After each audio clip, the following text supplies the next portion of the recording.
Oke, oke. Assalamualaikum warahmatullahi wabarakatuh.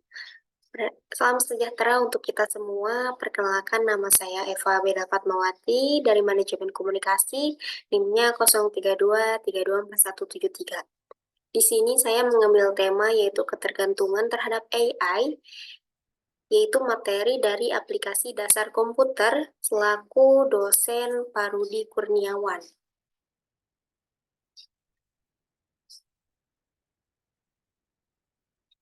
Di sini ada pengertian AI dan apakah AI bisa menggantikan manusia. Di sini saya akan menjelaskannya, yaitu AI dapat didefinisikan sebagai suatu pengetahuan yang membuat komputer dapat meniru kecerdasan manusia sehingga komputer dapat melakukan hal-hal yang dikerjakan manusia di mana membutuhkan suatu kecerdasan.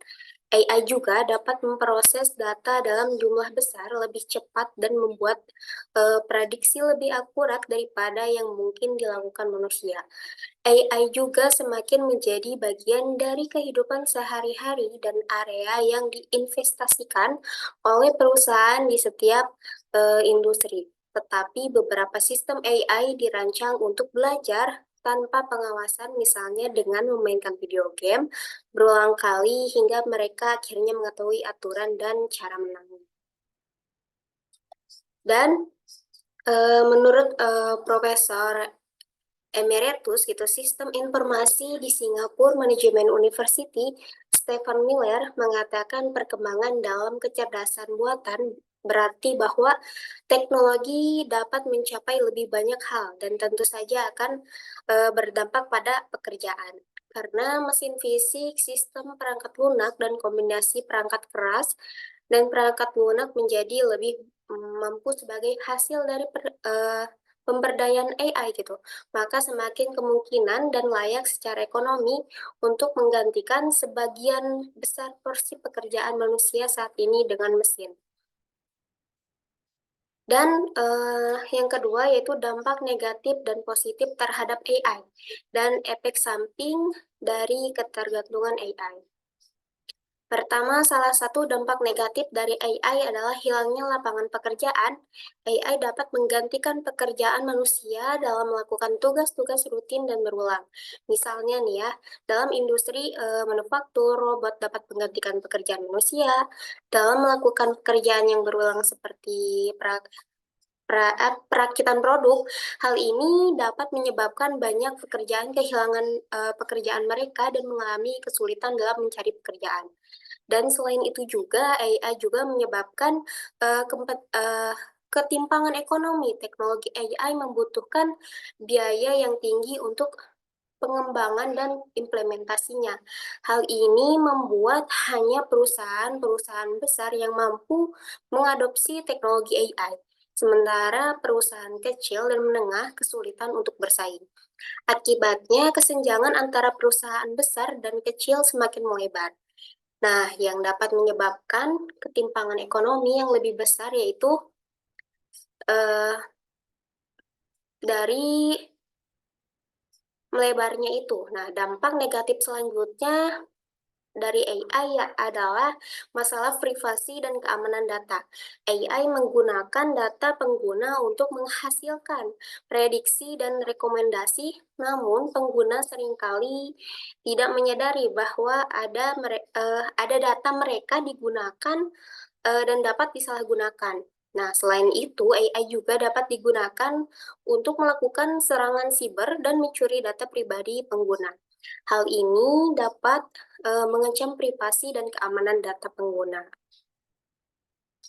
Dan untuk dampak positifnya, saya mengambil beberapa, yaitu diantaranya peningkatan efisien dan produktivitas.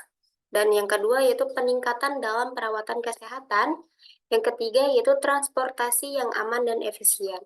Dan selanjutnya yang sudah saya tertera di sini. Dan efek samping ketergantungan AI, yaitu ketergantungan yang berlebihan pada AI, terutama dalam pengambilan keputusan kritis, dapat membuat kita terlalu bergantung pada teknologi. Ahli-ahli berpikir dengan akal sehat dan rasional. Hal ini dapat mengurangi kemandirian dan keterlibatan manusia dalam proses pengambilan keputusan. Untuk yang ketiga yaitu problem solution dan strategi terhadap AI dan mengatasi efek samping dari ketergantungan AI. Problem negatif AI. Kebanyakan sekarang hampir sekitar 45% mahasiswa dan mahasiswi menggunakan AI. Padahal AI bisa saja mengancam kreativitas dan kemampuan berpikir kritis serta kemandirian dalam membuat sesuatu.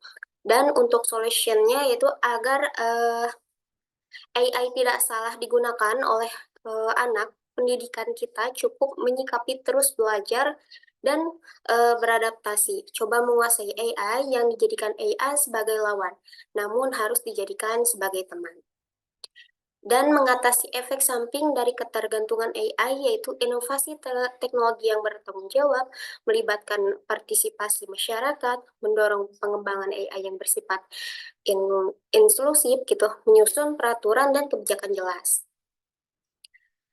Dan yang keempat yaitu strategi ampuh menghadapi era dominasi AI gitu. Strategi yang satu yaitu tingkatkan keterampilan yang tidak bisa digantikan oleh AI dan investasi waktu untuk belajar dan cara kolaborasi antara manusia dan AI. Dan yang keempat yaitu kesadaran terhadap etika dan dampak sosial AI. Yaitu yang keempat, yang terakhir yaitu kesimpulan agar tidak ketergantungan terhadap AI. Kesimpulan yang saya simpul dari 1, 2, 3 yaitu kesimpulannya AI memiliki potensi untuk menjadi dukungan yang besar bagi pekerjaan manusia dengan mengotomatisasi tugas-tugas mekanis dan meningkatkan efisien. Namun perlu diingat bahwa adopsi AI juga dapat menimbulkan tantangan dan risiko tertentu. Oleh karena itu, penting untuk mengelola dan mengimplementasikan AI dengan bijak dan bertanggung jawab. Harapannya dengan AI bisa terwujudnya inovatif terhadap kreativitas, segala lapisan, meningkatkan kecerdasan sehingga akan meningkatkan kesejahteraan, otomatis akan memajukan harkat martabat bangsa kita. Di sini saya mempunyai motivasi yaitu manusia optimis menuju dunia baru. Sekian dari saya, bila ada kekeliruan atau kata-kata yang belibet, mohon dimaklumi karena saya masih belajar presentasi di kali ini gitu, baru semester 2 gitu ya. Sekian dari saya, Assalamualaikum warahmatullahi wabarakatuh.